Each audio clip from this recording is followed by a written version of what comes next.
Kita telah mempelajari dan memahami bahwa Rasulullah SAW sangat mewanti-wanti kepada umatnya. Salah satu di antaranya, berhati-hati di dalam bergaul, karena pergaulan itu akan ada dua ya. Kalau kita tidak terbawa dengan pergaulan tersebut, nah kita yang bisa menarik perkumpulan orang-orang yang dalam pergaulan tersebut. Mudah-mudahan kita sekalian bisa untuk menarik kepada orang-orang yang ada di sekeliling kita. Amin ya Allah ya Rabbal alamin. Sebenarnya hadis yang Rasulullah sampaikan itu terkait 73 golongan ya. Nasrani 70, Yahudi 71 golongan, Nasrani 72 golongan, dan umatnya Kangjeng Nabi 73 golongan. Nabi menyatakan bahwa kulluhum finnar, semuanya itu masuk neraka, illa wahidah, kecuali yang satu. Tentu ini menjadi pertanyaan besar bagi para sahabat. Waman hum ya Rasulullah, siapa mereka wahai Rasul yang menjadi golongan orang-orang selamat? Ternyata semua umat Rasulullah SAW itu pasti masuk surga, illa wahidah, kecuali mohon maaf, semuanya masuk neraka illa wahidah, kecuali yang satu. Yang satu itu maksudnya tidak masuk neraka dulu. Adapun yang lainnya masuk neraka, tapi ujung-ujungnya ke mana? Masuk surga. Makanya para ulama menyatakan tidak perlu kita untuk Allahumma adkhilni atau adkhilna fil jannah. Ya Allah, masukkanlah aku ke dalam surga. Kenapa? Ya karena ujung-ujungnya kita akan masuk di dalam surga. Tapi kalau Allahumma ajirna minan nar, Allahumma ajirna minan nar, ya Allah hindarkanlah aku dari api neraka. Nah, ini memohon kepada Allah untuk tidak dimasukkan ke dalam neraka. Ada nggak yang lebih dahsyat dari itu? Ada. Yang tidak meminta surga, yang tidak minta dihindari ke neraka. Golongan apa itu? Ya Allah, aku ingin ridho-Mu ya Allah. Aku ingin rahmat-Mu ya Allah. Itu yang paling dahsyat itu ya. Adapun Rasulullah SAW mengajarkan doa untuk masuk surga, doa terhindar dari api neraka. Itu maknanya adalah bahwa Rasulullah SAW ingin mengajarkan kepada kaum mukminin pada umumnya. Kalau pada umumnya berarti disamaratakan nggak sama Rasul? Samaratakan. Tapi ada golongan yang tidak perlu disebutkan oleh Rasul. Kenapa? Wong Rasul aja masuk dalam golongan yang satu itu, golongan yang tidak meminta surga, tidak meminta neraka. Tapi hanya satu yang dipinta oleh Rasul, apa? Ridho-Mu ya Allah. La yadkhulu ahadam minkum amaluhul jannah. Tidaklah engkau sekalian akan dimasukkan ke dalam surga oleh Allah Subhanahu wa taala, wala yujirakum minan nar, dan juga tidak dihindarkan api neraka oleh karena amalmu. Kemudian para sahabat bertanya, wa kaifa anta ya Rasul? Bagaimana dengan engkau wahai Rasulullah? Apakah engkau dihindarkan dari api neraka dan dimasukkan Allah ke dalam surga karena amalmu? Rasul menyatakan, hatta anak, saya pun sama, tidak dimasukkan ke dalam surga karena amaliah saya, dan tidak dihindarkan dari api neraka karena amaliah Rasul. Padahal ada nggak manusia yang bisa menyamai amaliahnya Rasul? Nggak ada ya. Jangankan menyamai, mendekati aja susah ya. Rasul mah sehari-hari, setiap hari, setiap saat, setiap tempat itu dilaksanakan dengan beribadah kepada Allah Subhanahu wa taala. Kita dikit-dikit ibadah apa ibadahnya sedikit? Ibadahnya sedikit ya. Mau menyamai Rasul gimana tuh ya? Rasul aja tidak meminta surga. Rasul tidak menghindari api neraka. Adapun Rasul menisbahkan doa itu kepada Rasul, itu hanya untuk mengajari kepada hamba-hamba Allah pada umumnya, gitu ya. Adapun yang kualitas high class, tidak perlu untuk disebutkan oleh Rasul, ya. Nah, betapa Rasulullah Shallallahu Alaihi Wasallam memahami psikologi umat secara keseluruhan. Dalam salah satu hadis saja Rasul dinyatakan ada seseorang yang datang kepada Rasul, lalu bertanya kepada Rasul, "Ya Rasulullah, ummi ghadmat." Wahai Rasul, ibuku telah meninggal wahai Rasul. Afa atasaddaqu anha?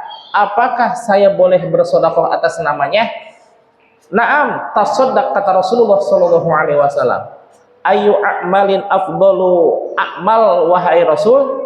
Amalan apa yang paling baik untuk ibuku wahai Rasul? Rasul menyatakannya apa? Apakah membangun masjid atau ngahajikeun ngaumroh ke? Tidak. Rasul menjawab, jaryul ma, berilah orang lain air minum.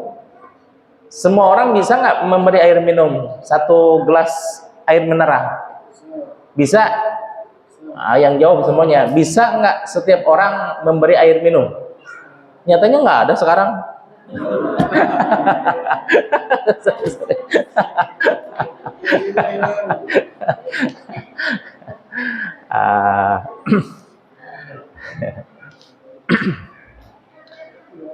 Nah, Rasul menyatakan mana yang paling baik? Memberikan air minum, kata Rasulullah Shallallahu Alaihi Wasallam. Masa iya memberi air minum yang paling baik gitu ya? Masa orang-orang kaya apa cukup dengan air minum? Kan tidak gitu ya. Tapi Rasul memahami psikologi masa. Rasul menyebutkan jaryul ma itu untuk memberikan air minum untuk supaya orang-orang yang tidak terlalu banyak hartanya merasa dialam oleh Rasulullah Shallallahu Alaihi Wasallam, merasa dibela oleh Rasulullah Shallallahu Alaihi Wasallam. Wah, mungkin kayak saya, wah, Rasul hanya menyatakan memberi air minum, saya juga bisa tuh memberi air minum. Nah, gitu maksudnya ya. Bukan berarti itu yang paling baik, bukan ya. Yang paling baik mah tiba-tiba ada aja yang ngasih minum. Air minum Starwin ya. Paling baik itu Starwin yang memberi air minum gitu. Ini mah mohon maaf ya, jangan dianggap berat ini mah ya. Jadi anggap serius aja.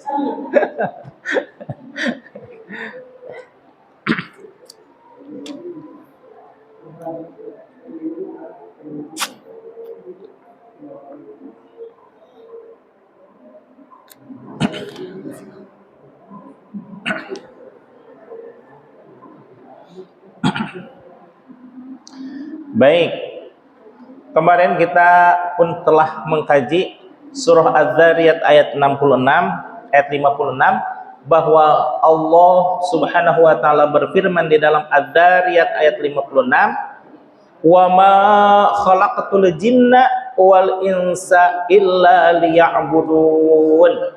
Dan tidaklah aku ciptakan jin dan manusia kecuali hakikatnya untuk beribadah. Sebagaimana kita ketahui bahwa Tuan Syekh Abdul Qadir Al-Jailani dalam tafsir Al-Jilani, yaitu tafsir yang 5 jilid yang ditemukan setelah 800 tahun Syekh Abdul Qadir meninggal, dan itu manuskripnya ditemukan oleh cicit beliau yang ke-19 yang bernama Syekh Muhammad Fadil dari Lebanon.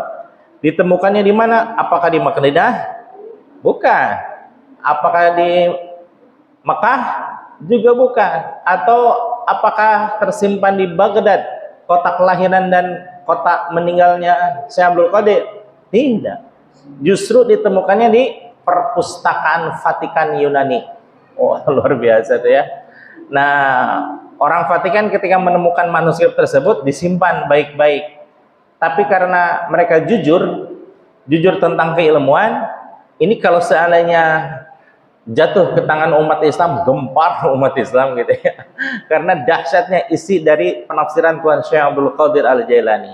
Tapi mereka tidak merubah, disimpan saja sebagai penghormatan terhadap ilmu pengetahuan. Memang Yunani itu terkenal dengan pemikir-pemikir dan ilmuwan-ilmuwan. Sokrates, Aristoteles, Thales dan lain sebagainya, itu adalah para pemikir-pemikir dunia yang mampu menggoncangkan jagat raya ilmu pengetahuan ya. Sampai sekarang Sokrates itu dianggap sebagai the first teacher, guru yang utama. Guru yang kedua siapa? The first second itu the teacher second itu Al-Farabi ya, karena saking pinternya Al-Farabi dianggap guru nomor 2 gitu ya dalam bidang pemikiran.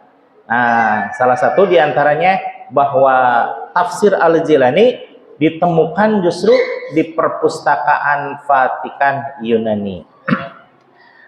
Nah, di dalam tafsir tersebut Tuan Syekh Abdul Qadir Al-Jailani menafsirkan liya'budun ay liya'rifun.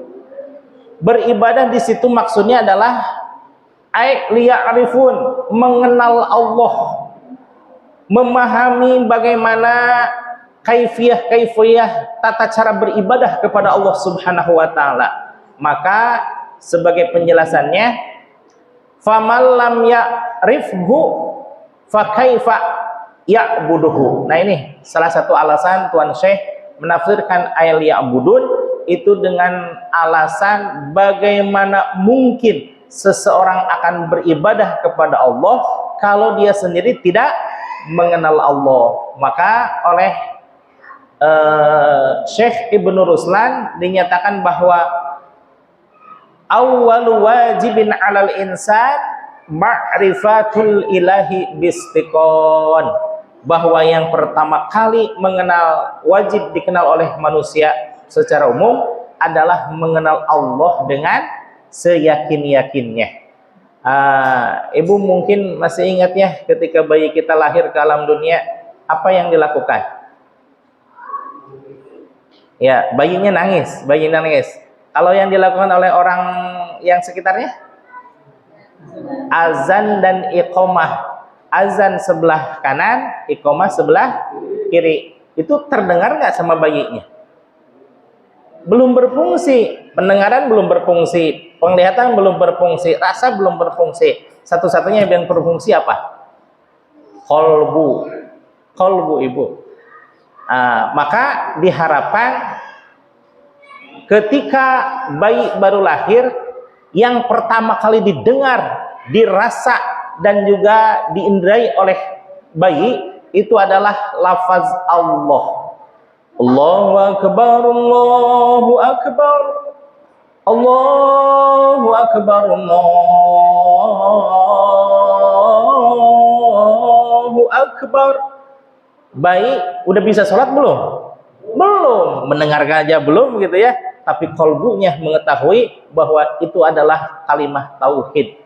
Allahu akbar, Allahu akbar, Allah maha besar. Tiada sesuatu yang melebihi kebesaran Allah.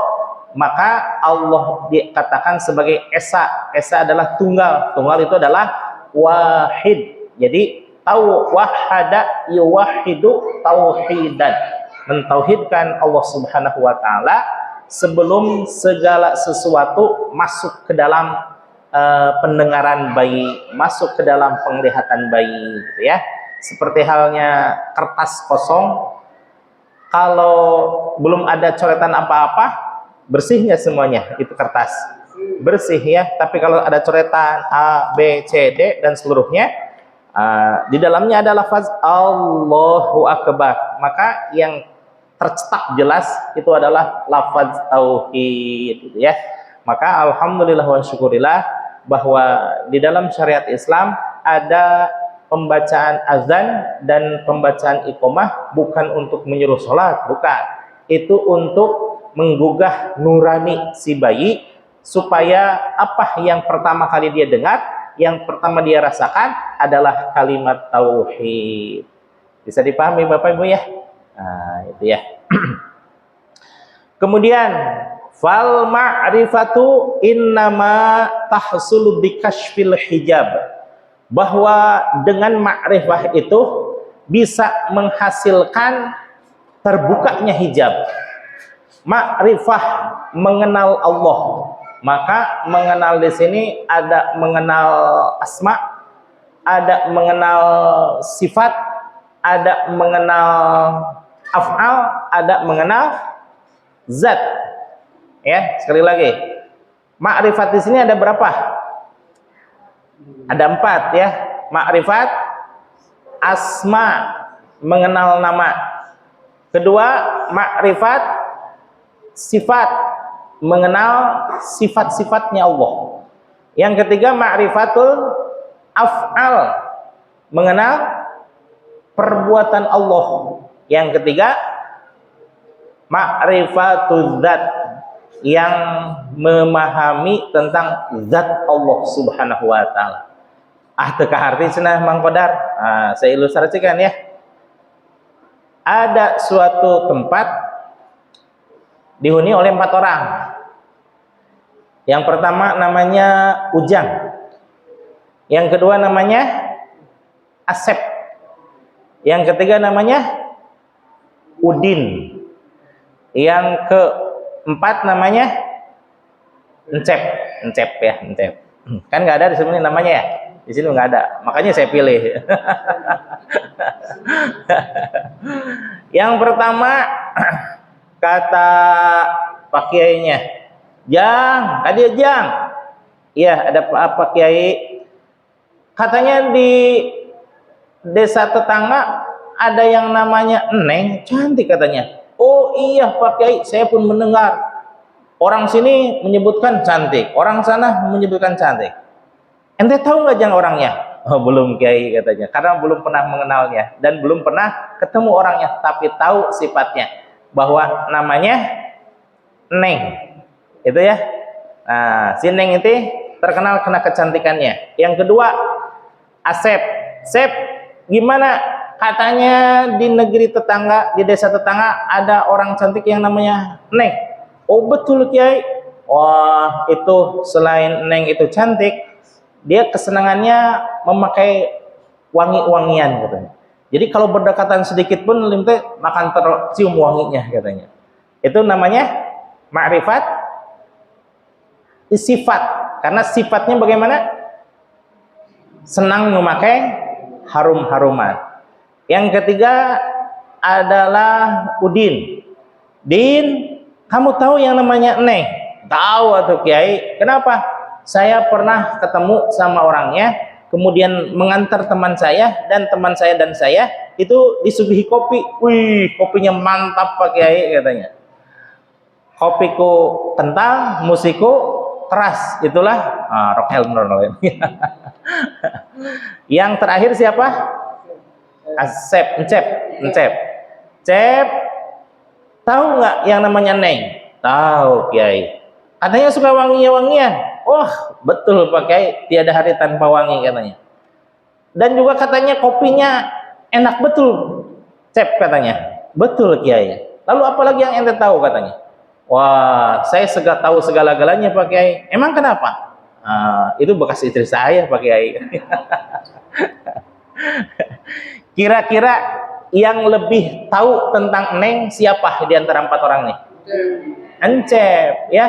Kalau Ujang hanya tahu namanya saja, tidak mengenal sifatnya, tidak mengenal af'alnya, apalagi orangnya.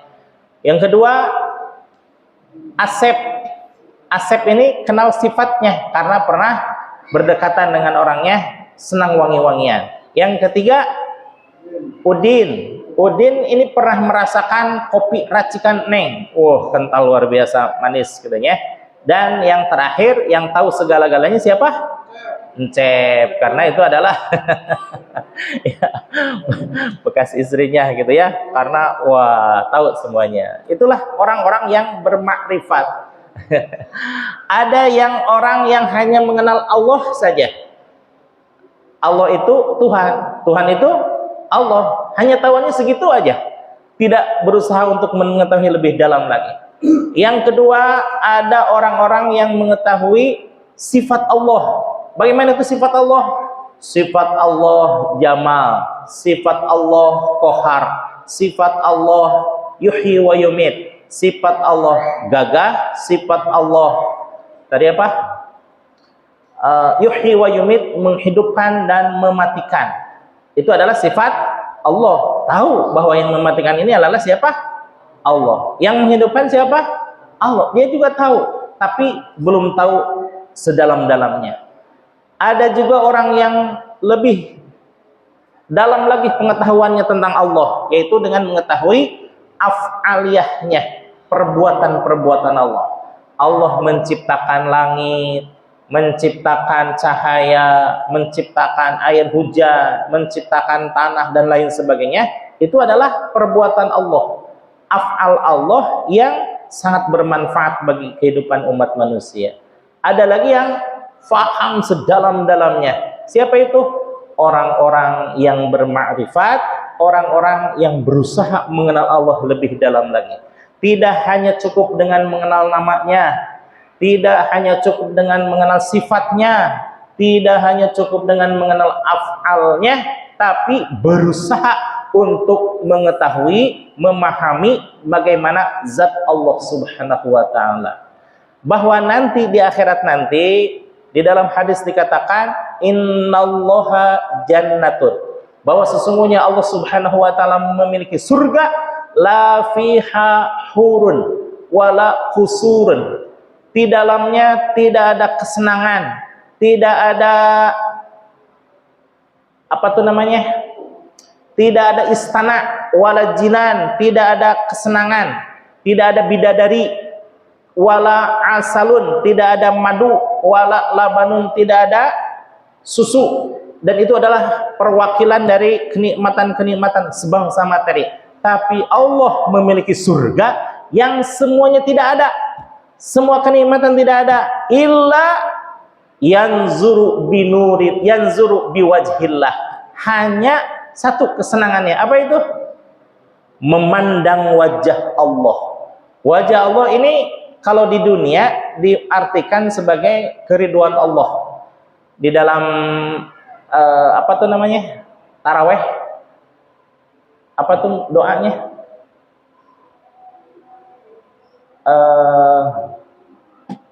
Apa tuh doa taraweh tuh? Pokoknya biwajhillah gitu ya. Biwajhillah itu diartikan sebagai keriduan Allah. Karena memang wajah Allah itu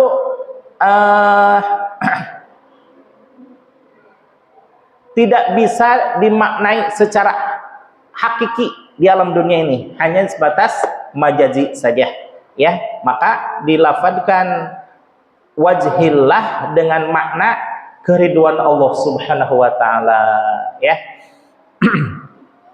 Kemudian kalau di akhirat nanti baru diartikan secara hakiki, bukan majazi lagi, bahwa Allah Subhanahu wa taala dapat dilihat seluruhnya oleh para penghuni surga. Para penghuni surga yang lain mah ada makan, ada minum, ada tidur, ada gedung-gedung dan lain sebagainya, karena memang hanya sekali-sekali saja Allah memperkenankan dirinya untuk dilihat oleh para penduduk surga. Tapi kalau berada di surga Illiyin, surga yang paling tinggi, surga para nabi, para rasul, para wali, itulah hanya ada binuri apa biwajhi yanzuru biwajhillah, hanya memandang Allah Subhanahu wa taala, itu sudah merupakan kenikmatan tertinggi ya. Kira-kira kita mau masuk surga di mana, Ibu? Ini pesan dari sekarang atau ya?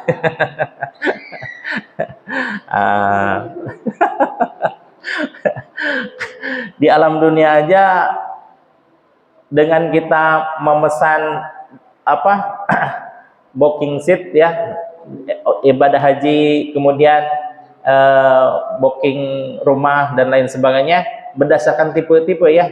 Saya mah cukupnya tipe 22, ya udah 22 aja dibelinya sama Allah Subhanahu wa taala. Tapi kalau di surga nanti siapapun bisa mengkapling surga seluas-luasnya, selebar-lebarnya, setinggi-tingginya. Mau surga Iliyin yang tadi disebutkan, maka amal ibadahnya harus semata-mata kepada Allah Subhanahu wa taala, bukan karena ingin pahala, bukan karena ingin disediakan surga, dan bukan pula ingin dihindarkan dari api neraka, tapi satu-satunya apa? Ridho Allah, rahmat Allah. Jadi tadi hadis yang tadi belum tuntas, wa kaifa anta ya Rasul, bagaimana dengan engkau wahai Rasul? Hatta anak, saya pun sama, kata Rasul, bahwa amal ibadah saya tidak bisa menghantarkan ke dalam surga illa bi rahmatin minallah, kecuali dengan rahmat Allah, kasih sayang Allah, keridhaan Allah. Lalu bagaimana katanya? Saya sering mendengar nazuman di kampung-kampung di daerah saya, la ilaha illallah miftahul jannah, la ilaha illallah, la ilaha illallah, Muhammadur Rasulullah. Bahwa kuncinya surga itu adalah la ilaha illallah Muhammadur Rasulullah. Bukan berarti dengan mengucapkan kalimat la ilaha illallah tersebut kita sudah diberikan kunci, bukan. Bahwa yang dimaksud dengan miftahul jannah, kuncinya surga dari nazuman tersebut adalah bahwa kaum manusia seluruhnya kalau seandainya sudah memiliki la ilaha illallah Muhammadur Rasulullah, maka dia berhak untuk masuk ke dalam surga, ya. Nah, bagaimana kalau belum? Wayahna. Maka alhamdulillah kita sudah diberikan kunci surga oleh Allah Subhanahu wa taala, untuk insya Allah kita harus mengkapling-kapling dari sekarang. Wah, saya mah pengen di surga Jannatul Naim, surga Firdaus, surga, boleh. Apakah boleh ingin menempati surga Iliyin? Boleh. Karena al-jannatu uiddat lil muttaqin, bahwa surga itu kata Allah disediakan bagi orang-orang yang bertakwa. Cuma tingkatan takwanya tingkatan mana heula. Kalau Rasulullah, para nabi, para rasul, takwanya sudah nggak usah dibicarakan lagi, itu mah takwa, super takwa gitu ya. Ada yang mendekati para nabi, para rasul. Siapa itu? Waliullah, yang sehari-hari memang beribadah, sehari-hari mentaati perintah Allah Subhanahu wa taala, sehari-hari menjauhi maksiat kepada Allah, maka Allah berikan anugerah masuk ke dalam surga Iliyin. Karena memang para nabi dan para wali senantiasa beribadah hanya kepada Allah, maka oleh Allah pun diberikan suatu kesenangan yang lain dari yang lain. Kalau yang lain-lain mah ada kenikmatan makan, minum, tidur, memasuki gedung luar biasa dan sebagainya. Nah, para nabi, para wali itu kesenangannya apa? Kesenangannya beribadah kepada Allah semata-mata karena Allah, gitu ya. Ketika Siti Aisyah bertanya kepada Rasulullah, "Ya Rasulullah, kenapa engkau beribadah sedemikian rupa? Padahal surga sudah Allah janjikan, padahal tidak ada kesalahan sedikit pun pada diri engkau, dan Allah menjamin sedikit pun tidak akan tersentuh oleh api neraka." Nabi Muhammad memberikan jawaban,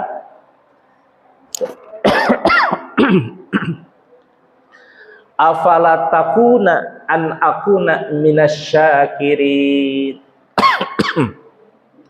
Apakah tidak senang wahai Aisyah, aku menjadi hamba Allah yang bersyukur? Jadi Rasulullah SAW beribadah itu semata-mata mencari keridhaan Allah, semata-mata dengan rasa syukur kepada Allah gitu ya. Kalau kita bagaimana? Yang saya rasakan beribadah itu, bersyukur itu ketika kita mendapatkan kebahagiaan ya. Ketika kita mendapatkan rezeki, alhamdulillah. Ketika kita mendapatkan pekerjaan, sujud syukur dan lain sebagainya. Bagaimana kalau bertobat? Masya Allah, bertobat itu kalau dirasa kita menemukan atau melakukan kesalahan, baru mengucapkan astagfirullah. Adapun di dalam sholat, astagfirullah, astagfirullah, astagfirullah, astagfirullah, itu bukan beristighfar ya. Beristighfar namun masih berkutat pada angka. Kalau Rasulullah baru juga mengucapkan astagfirullah, air mata menangis sejadi-jadinya, bisa jadi Rasulullah tengah malam mengucapkan astagfirullah, setelah subuh baru lanjutin lagi. Karena Rasulullah tidak semata-mata bibir saja, tapi Rasulullah mentadabburi dan mentafakuri apa yang beliau ucapkan. Karena beliau faham tentang kedekatannya kepada Allah Subhanahu wa taala, berarti hatinya lah yang berbicara, bukan hanya lisannya. Jadi pantas dalam satu hadis Rasul menyatakan, wallahi, demi Allah, kata Rasulullah, la astaghfirullah wa atubu ilaih, saya beristighfar dan bertobat kepada Allah fi kulli yaumin sab'ina marrah, sehari semalam itu 70 kali Rasul bertaubat. Mengucapkan istighfarnya Rasul tentu beda dengan kita ya. Saya, ini mas saya, astagfirullah, astagfirullah, astagfirullah, la ilaha illallah, la ilaha illallah, la ilaha, hanya berkutat pada angka saja. Tapi Rasulullah Shallallahu Alaihi Wasallam tidak berkutat pada angka, namun yang Rasul zikirkan adalah yang betul-betul ditadaburi apa makna di balik istighfar tersebut. Jadi ketika Rasulullah beristighfar, atau pantas wayanya sehari semalam Rasul hanya sanggup beristighfar, dalam hadis yang lain mi'ata marrah, 70 kali, 100 kali, tidak lebih dari itu. Maksudnya bukan berarti tidak boleh beristighfar lebih dari itu, bukan berarti kamu berapa istighfar? 165. Rasul aja 100 kali, jangan lebih dari Rasul. Bukan seperti itu ya. Rasul itu mentadaburi. Kalau kita bagaimana? Kita mah mentadaburi belum sanggup, maka ya kualitasnya perbanyak kuantitas lah gitu ya. Kualitas belum mantap, maka perbanyaklah kejar sisi kualitasnya, kuantitasnya. Ya boleh seperti itu ya.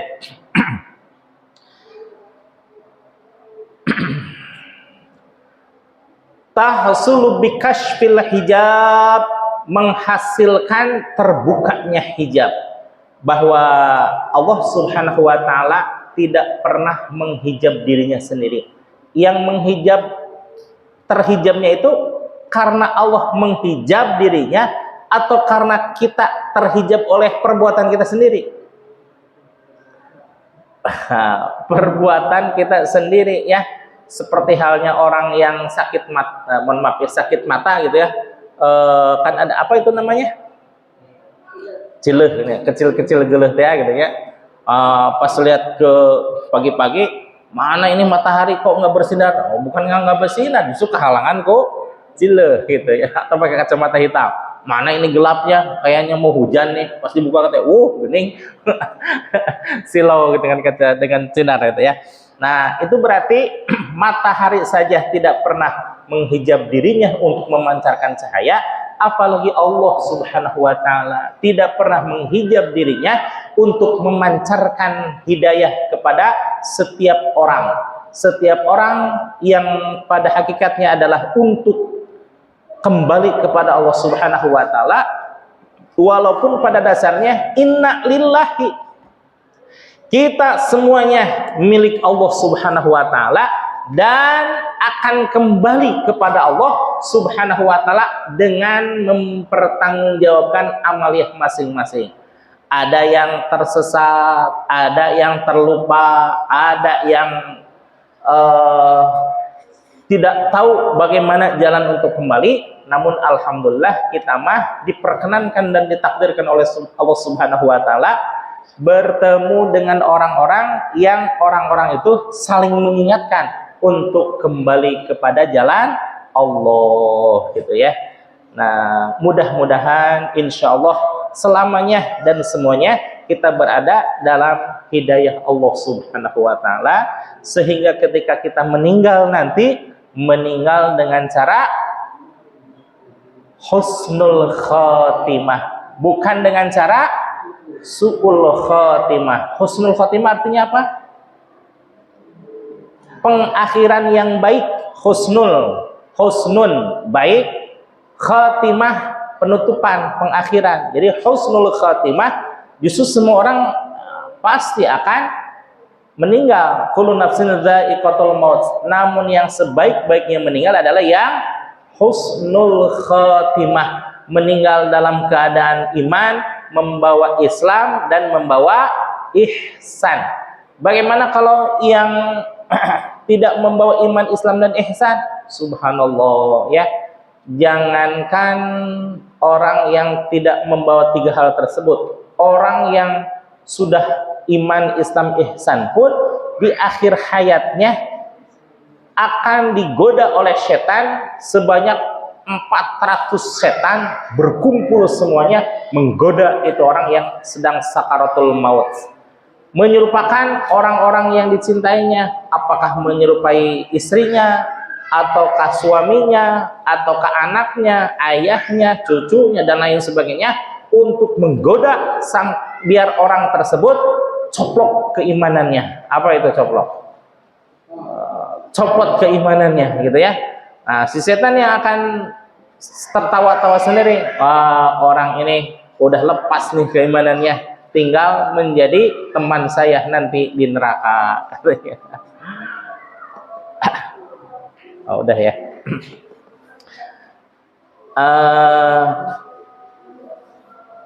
Baik hadirin jamaah sekalian, tadi tentang ma'rifat sudah, tentang kembalinya kita ke alam yang asli, yaitu alam surganya Allah Subhanahu wa taala, alam kurbah.